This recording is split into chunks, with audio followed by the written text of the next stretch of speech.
और कथा जो सकल अलोक हितकारी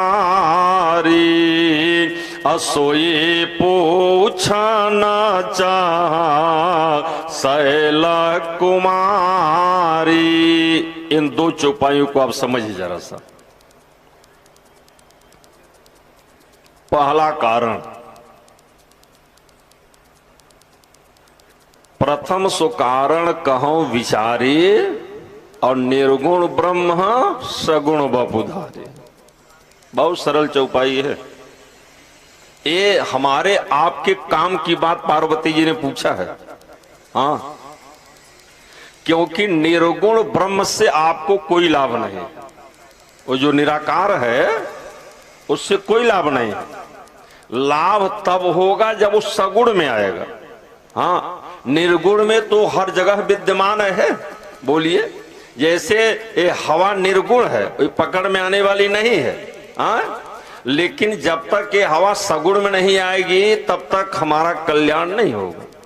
मान लीजिए आपकी गाड़ी पंचर हो जाए, हवा निकल जाए, आप सोचे कि निर्गुण ब्रह्म से थोड़ी हवा लेके गाड़ी चला ले तो चलेगा? नहीं चलेगा। उसको पंप के द्वारा डाल करके सगुण में लेना पड़ेगा, तब वो गाड़ी आपकी बड़ी आसानी से चलेगी। तो पार्वती जी ने पूछा भगवान शंकर से, बोले बाबा पहला कारण आप मुझे बता दीजिए। प्रथम सो कारण कहूं विचारी निर्गुण ब्रह्म सगुण बपो। देखिए चौपाई का अर्थ तीन तरीके से लगता है। अविधा, व्यंजना और लक्षणा, तीन शब्द शक्ति है।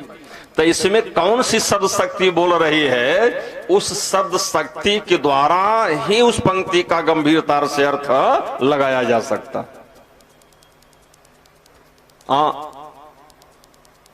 क्योंकि पार्वती जी को तो पता है ना, जब पार्वती सती के रूप में थी तब उनको ज्ञात हो गया था कि भाई कथा में भगवान का अवतार होता है। कथा में पहला अवतार कहाँ हुआ? कथा में। रामावतार हुआ नहीं था, लेकिन कथा सुनकर के जब लौटे थे भगवान शंकर सती के साथ तो रामावतार हुआ था कि नहीं? ये पार्वती जी को मालूम था कि कथा में तो उनका अवतार होता ही है। अब मान लो व्यक्ति के जीवन में कथा नहीं मिल पाई तब इनका अवतार कैसे होगा? वो पार्वती जी पूछना चाहती हैं। प्रथम सो कारण कहो विचारे और निर्गुण ब्रह्म सगुण बपू धारी। भगवान शंकर समझ गए। वाह बारे पार्वती, धन्य है तुम। पार्वती जी को भगवान शंकर जी ने धन्यवाद दिया और धन्यवाद देते हुए कहा, पार्वती तुम धन्य हो जो कि तुमने मुझसे राम कथा सुनने का आग्रह किया। मुझसे, हाँ, और दूसरे से नहीं, मुझसे। क्योंकि कथा सुनने वाले के पास श्रद्धा होनी चाहिए और कथा कहने वाले के पास विश्वास होना चाहिए। जब कोई भी चीज विश्वास से निकलेगी तो श्रद्धा रहेगी, तो श्रद्धा में प्रवेश कर जाएगी। और विश्वास से बात निकली, श्रद्धा है ही नहीं तो प्रवेश करने वाली नहीं है, वो बगल से निकल करके चली जाएगी। सर बोलिए, तो भगवान शंकर तो विश्वास के देवता है ना, और पार्वती जी मूर्तिमान श्रद्धा है।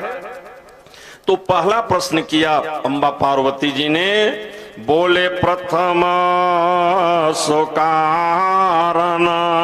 अगर मैं कारण पर चला जाऊंगा ना 4 दिन कारण पर ही रुक जाऊंगा, लेकिन हम ज्यादा कारण नहीं लेंगे। क्योंकि पार्वती जी जानना चाहते हैं कि कहां कहां किन किन कारणों से भगवान का अवतार होता है। उस कारण को पार्वती जी समझना चाहती हैं कथा के माध्यम से। सर हाँ, आप सोचें कि मैंने पूजा किया तो भगवान का अवतार हो गया, कथा सुना तो भगवान का अवतार हो गया। एक व्यक्ति मंदिर में 24 घंटे झाड़ू लगा रहा है, अगर उसके यहां भगवान का अवतार ना हो तो अच्छा लगेगा क्या? उसके मन में तो खेद होगा ना। 24 घंटे ठाकुर जी के मंदिर में झाड़ू लगा रहा हूं, वो 1 घंटे के लिए पानी चढ़ाया, अवतार ले लिए, हम 24 घंटे झाड़ू लगाए, हमारे यहां अवतार नहीं ले रहे। तो कई विधियां अवतार किए हैं ना। तो पार्वती जी ने पूछा कि पहला कारण बताइए, प्रथम सो कारण कहो विचारिए, और निर्गुण ब्रह्म सगुण बपो धारे। पहला कारण गजब है भगवान शिव साहब। और क्या, हाँ, भगवान शंकर जी ने सोचा कि रामायण के भीतर भगवान राम का दो पक्षियों से लिंक है। जरा समझिए गौर से, दो पक्षियों से लिंक है। एक का नाम है काघुसुंडी और एक का नाम है जटायु। समझिए, जटायु काघुसुंडी जी से भी भगवान का प्रेम है, और गिद्धराज जटायु से भी भगवान राम जी ने प्रेम किया। जो किया था नहीं, लेकिन किया। क्यों? भगवान शंकर ने बताया, प्रथम सो कारण कहो विचारी, निर्गुण ब्रह्म सगुण बपुधारी। और निर्गुण सगुण में कैसे आया? भगवान शिव बताना चाहते हैं कि पार्वती तुम इंसान की बात छोड़ो, किसी संत महात्मा की बात छोड़ दो, अगर कोई गीध हो, पक्षी हो, उसका भी जो है तादात्म बन जाए ना, तो उसके सामने भी भगवान का अवतार हो जाएगा। उसके सामने भी भगवान का अवतार होगा। तो एक कथा आप लोगों ने सुना होगा कि एक बार महाराज दशरथ जी देवासुर संग्राम की लड़ाई में गए थे देवराज इंद्र की सहायता करने की। विजय लिया, शनि लोक में चढ़ाई किए। जब शनि लोक में चढ़ाई किए ना, शनि बड़े खतरनाक देवता थे। शनि ने अपनी पलक खोला तो दशरथ का रथ जल करके खाक हो गया, और दशरथ विरत होकर के अंतरिक्ष में ऊपर से नीचे गिरने लगे, और गिर रहे थे जटायु की राजसीमा में। राजसीमा में तो गिद्धराज जटायु ने विचार किया कि ऊपर से मांस का लोथड़ा कहां से आ रहा है, जरा सा मैं ऊपर चल करके देखूं।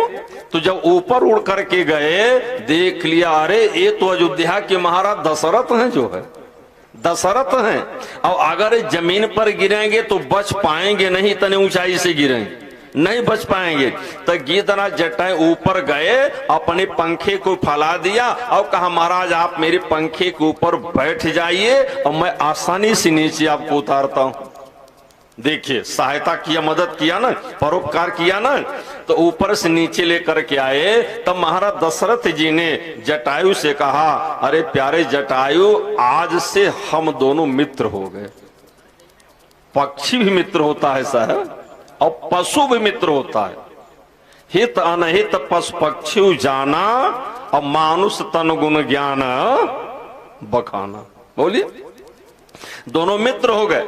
और मित्र होने के बाद महाराज दशरथ जी ने जटायु से कहा कि आपने मेरा प्राण बचाया है, तो मैं आपके सामने एक वादा करता हूं। क्या? बोले, ना आपके पास कोई पुत्र है और ना हमारे पास कोई पुत्र है। अगर दोनों में से किसी एक को पुत्र हो जाए तो काम दोनों का चल जाएगा, दोनों का काम हो जाएगा। तो महाराज दशरथ जी ने संकल्प, देखो अच्छे काम के संकल्प का परिणाम क्या होता है, आप उसको जरा समझने का प्रयास कीजिए। महाराज दशरथ जी ने इस संकल्प लिया कि मित्र जटायु, अगर मेरे पास कोई संतान होगा तो मैं पहला बेटा आपको दे दूंगा, पहला बेटा आपको दे दूंगा। तो हमारे मन में जो संकल्प और विकल्प चल रहा है, क्या वो परमात्मा नहीं देख रहा है क्या? बोलिए, वो तो हमारे तन के भीतर मन में ही बैठा हुआ है ना, वो हमारे सारे विकल्पों को देख रहा है। संकल्प लिया कि जो पहला बेटा होगा वो मैं आपको दूंगा। तो परमात्मा ने विचार किया, जब एक बेटा इनको दे देंगे तो इनके पास क्या रहेगा, इनके पास क्या रहेगा। हाँ, देने का मूड बनाए एक और मिलने लगा चार। यही तो प्रभु की विधा है। जब उसकी तरफ बढ़ेंगे, आप जना सा देंगे तो वह आपको चार गुना करके देगा साहब। हाँ, वादा कर दिया महाराज दशरथ जी ने पुत्र देने के लिए। तब परमात्मा ने विचार किया कि अब मुझे महाराज दशरथ जी का पुत्र बनना ही पड़ेगा। प्रथम सुकारण कहो विचारी, वह निर्गुण ब्रह्म अयोध्या में सगुण बपू। इसी तरह कथाएं बहुत सी हम आपको बताने लगे, समझेंगे, लेकिन नहीं, हम उधर न जा करके बस केवल जो खास खास बात है वो आपके सामने रखने का प्रयास करेंगे। हाँ, व्यक्ति किसी की कथा एक बार सुनता है उब जाता है। हमारी कथा आप लोग चौथी बार सुन रहे हैं। मुझे आश्चर्य लग रहा है कि एक बार सोचता है पंडित जी कथा सुनाए थे वही तो है जो है। अरे कोई दूसरा पंडित बोलाओ, लोग पंडित बदल देते हैं, समझेंगे ना। हाँ, लेकिन ठाकुर जी की कृपा कि आप चौथी बार सुन रहे कथा, क्योंकि इसलिए सुन रहे हैं कि यह कथा उमा जी शर्मा जी के घर से शुरू हुई, समझे, और पार्वती जी कथा सुनने का आग्रह कर रहे हैं। तो कथा जो सकल लोक हितकारी है, कथा शुरू हुई वहां से और पहुंच गए पंचमुखी धाम तक। और इसी स्थान पर एक नहीं 3 बार से आप हमारी कथा सुन रहे हैं।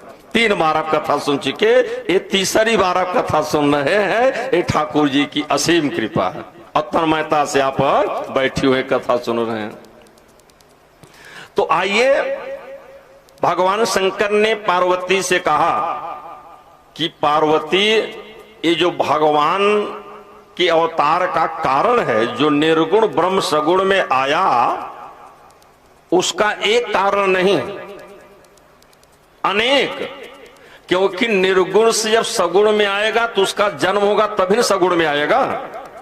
तो भगवान शंकर पार्वती जी को कितना बढ़िया से बता रहे हैं। बोले राम जन्म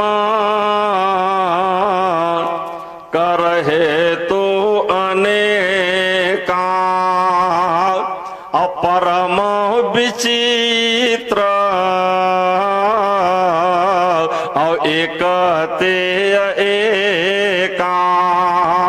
ए पार्वती, भगवान के अवतार का निर्गुण को सगुण में आने का एक कारण नहीं है, अनेक कारण है। और परम विचित्र एकते का, एकते का, एक से एक कारण परम विचित्र है।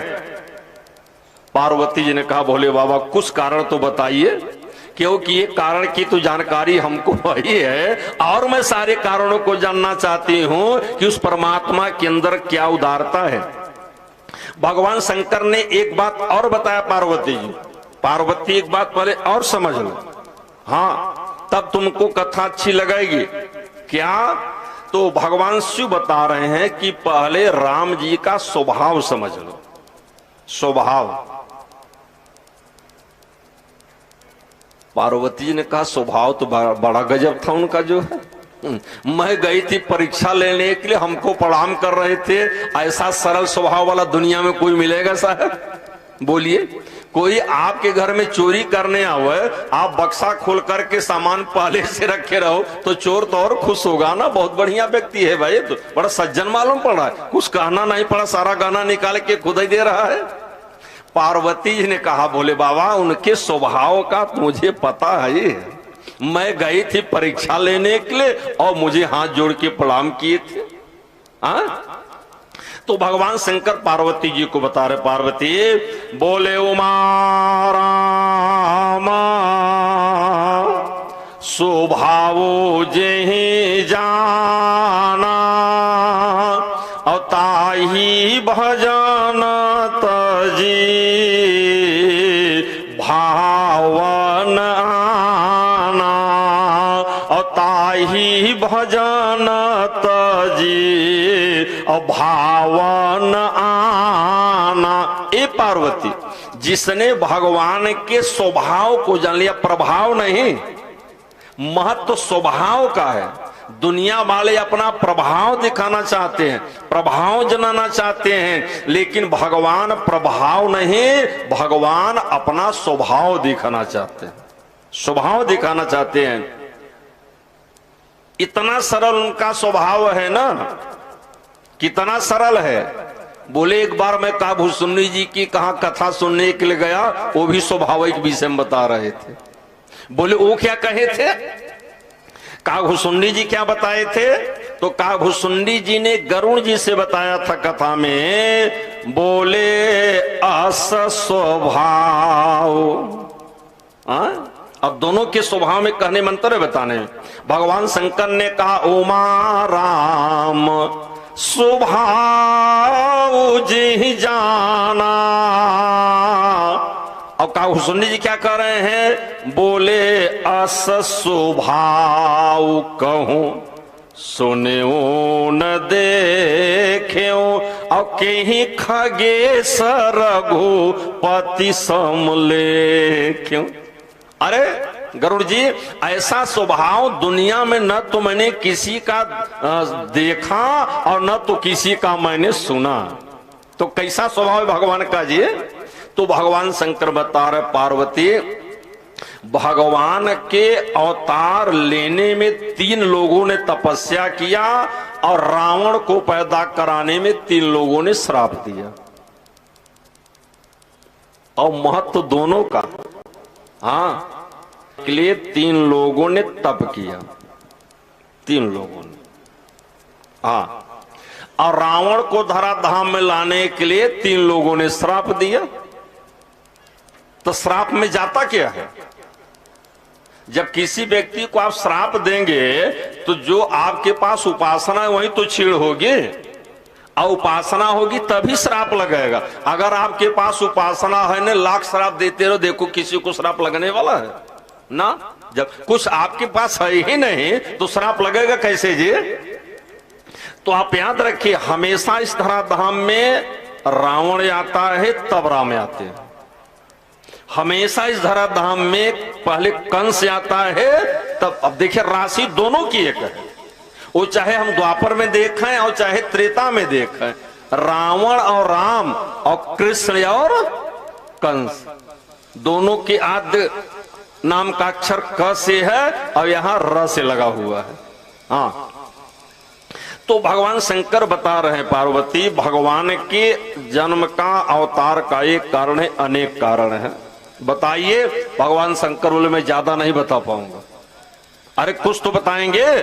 तो बोले जन्म एक दोई कहावो बखानी, और सावधान सुनो। क्या भगवान शंकर का वाक्य ऐसा है? सुमुखी। सुमुखी का मतलब समझते हैं? माने सुंदर मुख वाले, सुमुख और सयानी। अरे पार्वती गजब हो तुम, जो है अपने मुंह से भगवान के अवतार के विषय में तुमने पूछा, इससे बढ़िया सुंदर मुख नहीं हो। इसलिए भगवान शंकर ने पार्वती जी को सुमुख कहा और पार्वती जी प्रसन्न हो गए। हाँ, क्योंकि बढ़िया बात का तो हमेशा समर्थन करेंगे भगवान शिव ना। तो कहा पार्वती तुम सावधान होकर के सुनो, जन्म एक दुई कहूं बखानी, और सावधान सुन सुमुखी सयान। एक पृष्ठभूमि को आप अवलोकन कर लीजिए, फिर मैं उस कथा को गति दे रहा हूं। जैसे आप देखें, भगवान को धराधाम में लाने के लिए 3 लोगों ने तप किया। किसने किसने किया?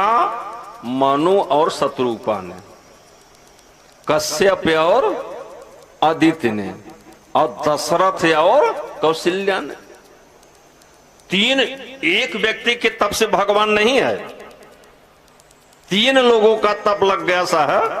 हाँ, 3 लोगों ने तप किया तब भगवान आए। अच्छा, रावण को लाने में भी 3 लोग लगे। हाँ, ये रावण था कहाँ? बैकुंठ में मजा ले रहा था, और क्या। हाँ, बैकुंठ में, हाँ बैकुंठ में आनंद ले रहा था रावण, बैकुंठ में था। भागवत में कथा जाती है कि भगवान के 2 द्वारपाल थे बैकुंठ में, एक का नाम था जय और एक का नाम था विजय। हाँ, वो दोनों भगवान की चौकीदारी कर रहे थे, पहरेदारी कर रहे थे, जो है खूब आनंद ले रहे थे। और 4 आदमी भगवान का दर्शन करने के लिए वैकुंठ की तरफ बढ़े। सनक, सनंदन, सनातन और सनत कुमार, ये 4 हमेशा परमहंस वृत्ति में रहते हैं। हाँ, चारों के मूड में आया ना कि चलो जरा आज हम लोग बैकुंठ घूम आए। आज चंद्र लोग पहुंचने में कितना मेहनत लग रहा है साहब। हाँ, यंत्र भेजा जा रहा है चंद्रयान जो है, लेकिन पहले कैसे से दिग्गज महापुरुष संत थे ना, और डायरेक्ट शरीर से सब जगह पहुंच जाते थे। हाँ।